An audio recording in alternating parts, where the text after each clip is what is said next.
Hey everyone. So I wasn't planning on making Singapore related content this month even, but it feels topical and relevant because of the virus going around. And so I thought I would just do a quick, short, famous last words, quick and short video about not about the virus itself or about what's going on right now specifically, but more of a sort of a meta background context. And again, this is something that ideally, if I had the time and resources to do it, I would make like a super well researched kind of with citations and footnotes and everything.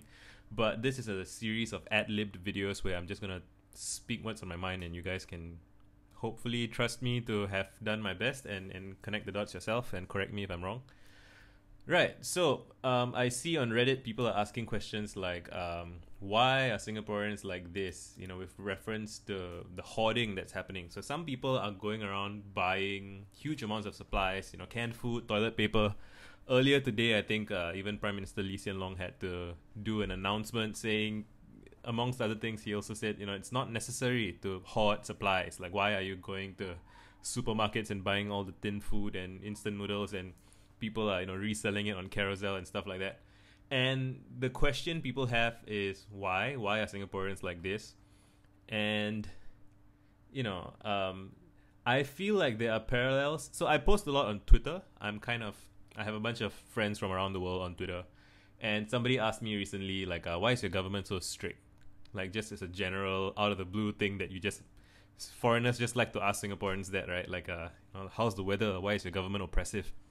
Right? And I feel like both of those questions, why is the government strict and why are Singaporeans panic buying supplies, and not all Singaporeans, right? But it's like some subset of Singaporeans are doing it enough that it affects everyone else, right? Like, so I might not want to hoard toilet paper, but if there's no toilet paper available and then there's some available at a moment, should I buy some just in case I can't have any down the road? Right? So it's that kind of spillover thing. But the point is, I think that so with regards to the strict government thing, I feel like the story that the narrative that doesn't get enough consideration is post-war trauma. And I'm talking really about the Japanese occupation, and which was like what, 1945, which and I guess merger and separation and communism and all those things. But mainly, I think a point that I point out to friends sometimes, if you read Lee Kuan Yew's memoirs, he talks about how during the Japanese occupation there's a period of time where he was like walking past, I think, Cathay Cinema, which is still around today, like it's been renovated, and he saw that there were heads on pikes, like civilian heads. Some people had been beheaded, I think, by the Japanese military, and they were, there were heads on pikes as examples to warn the population, this is what happened if you don't do what you're told. And I think, and so it gets complex because there are many different countries that have been colonized, first of all, and then occupied, second of all. And not all countries have kind of responded to that wartime trauma in the same way. So I'm not saying that wartime trauma will necessarily lead to a country becoming like Singapore. I think there's so many variables involved, right? We're a small, tiny island city-state. But basically, I think, so the very often when I read about foreigners saying, oh, Singapore is so sterile, Singapore is so boring, there's no arts, there's no culture, I get frustrated because I feel like it's very uncharitable how they approach it. They almost describe it as though Singaporeans just woke up in the morning and decided to be boring and sterile and cold. Who does that, right? Like you have to trace it back. Like, why did that happen? And I think it is about post-war trauma. And I'm not saying that trauma is necessarily a bad thing. There is such a thing as post-traumatic growth, and I feel like so I used to have nice long hair, and I had to cut it because I had military reservists, where every couple of years or so I have to go back to camp and shave and cut my hair. And it's funny to realize that, so like, why do I have to cut my hair, right? It's because I have reservists. Why do I have reservists? Because the country that I live in, that I'm a citizen of, a proud, happy citizen of, just decided that it is going to have a military of conscripts, of that every Singaporean male is going to have to shave his head, pick up a gun, learn how to shoot it, wear his uniform, sacrifice 2 years of his life, and weeks subsequently afterwards. And why do we do that? We do that because there was a time where our city relied on external protection, right? Like the British before World War II, and we learned that we have to defend ourselves, right? And this is a talking point that you hear in school, in national education. We had no right, we had no say, and we longed to be free one day, right? All those chants. And I've been reflecting on this a lot recently, which is like, I feel like we're not really taught history properly. Like, we learn the facts. You learn that, there was merger, and then there was separation, and then there were communists, and then we had to get rid of the communists or whatever. It's just kind of vague, kind of cold, kind of impersonal. You don't think about how it would affect you. But I think it's important when you want to understand the psyche of a city, state, of a country. You have to go into you have to find where your personal history intersects with your national history. And I think national service is a good way of thinking about it. And I also think that right now, like the hoarding and stuff that's going on, I think that's another good approach to think about it. And which is, I'm not going to say that all Singaporeans are like this. Obviously they're not. Like, I'm not hoarding anything, and my friends are not hoarding anything, but I'm sure that my parents know people who are hoarding things, right? Or there's it's just, it depends on what circles you hang out in, and there are many Singapores, just as there are many whatever your country is. But I bring that up kind of to point out that fundamentally hoarding is a behavior that is rooted in fear, anxiety, lack of trust, right? So it's so one of the old memes about Singaporeans is that they are kiasu and kiasee. Kiasu means scared to lose, and kiasee means scared to die. And we say it as a punchline, we say it as a joke, like haha, Singaporeans so kiasu, so kiasee. It's never investigated with compassion. And I think that's one of the core themes of what I want to be exploring with my Singapore-based YouTube videos, which is how can we approach kiasuism and kiaseeism with compassion?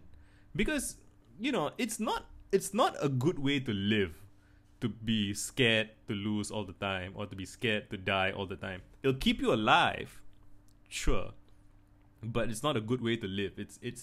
It's trading joy for misery, right? And I think there's a line from Hassan Minhaj, who hosts the Patriot Act in the States, and he is he's an immigrant to the US, and his dad was kind of the first generation, and he's the second generation. And Hassan says, my dad's generation was trying to survive, and my generation, we're trying to live. And I feel like that's kind of the challenge for the current generation of Singaporeans who have inherited this country from people who were struggling to survive. And we no longer have those conditions anymore, right? We no longer have, we have national service now, we have a military, we have economic security to some degree. We have all these things that help us survive. But so in an immediate post-war crisis scenario, when bombs are falling, optimizing for survival is obviously the right thing to do. But over time that changes, and governments are kind of slow to change, large institutions are kind of slow to change, national psyches are kind of slow to change. And so what we need, I feel, is we need artists, we need creatives, we need writers, thinkers, everyday people to come together and ask questions and imagine what a more wholesome, nourishing future could be. One of the topics of conversations I have with friends about Singapore is, what is the future of Singapore, and how will Singapore be like in the 22nd century? I am personally very excited. I think Singapore has the potential to become one of the greatest cities in the world in 2100. And the reason I think that is because Singapore is just very, very well positioned to be in between the East and the West, and it's not China, it's not the States, it's part of maritime Southeast Asia, which has this long history of cultural intermingling, and I'll go into that in a separate video. But my point is, it's very tempting to be frustrated and upset and heartbroken even that when rough times come, you see other Singaporeans kind of panicking and being selfish and being kind of small-minded. And I would like to help to address that problem if we can. I think it's solvable. I don't think... Singapore is a really small country, which is one of the amazing things. When I talk to my friends in India or my friends in the States, when they have problems with their national psyche, it's like impossible to solve, because they are like in India there's 1 billion people, in the States there's 300 million people, and it's so fractured and it's so like divided. But Singapore is small enough that we, like, one person talking about things on a video or a blog can potentially reach basically the whole country. And I don't expect to do that with this video. I used to blog. I don't know if any old blog readers are gonna see this video, but I used to blog.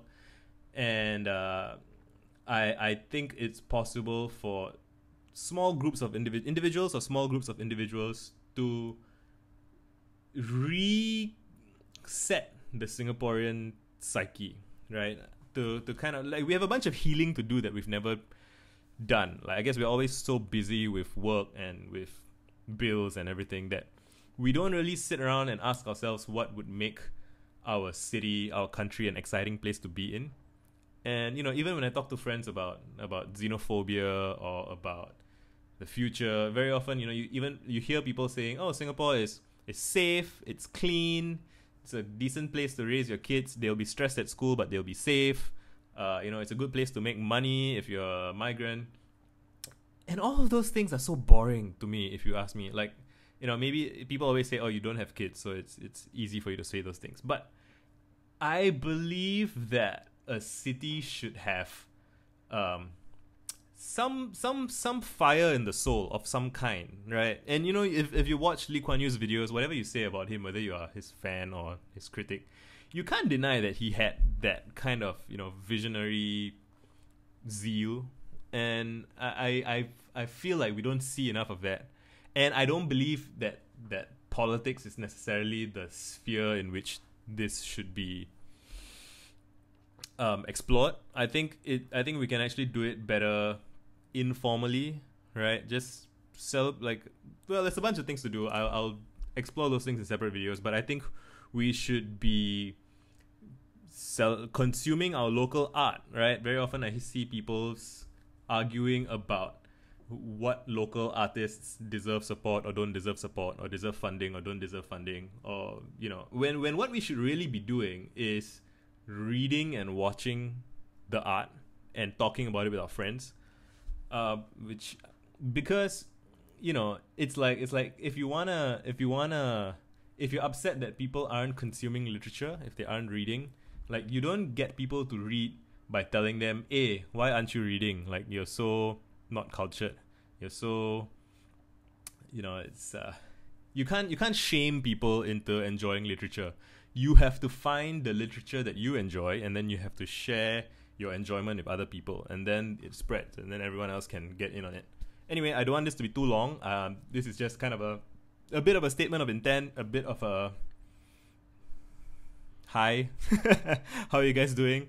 You'll see more from me. I'll create a playlist for this, and I'll talk more and more about Singaporean history, about what I think we can do, about what interesting stuff's happening, about what the bigger picture is, all those fun things. I'm going to make a playlist of YouTube videos about that. So see you around. Done.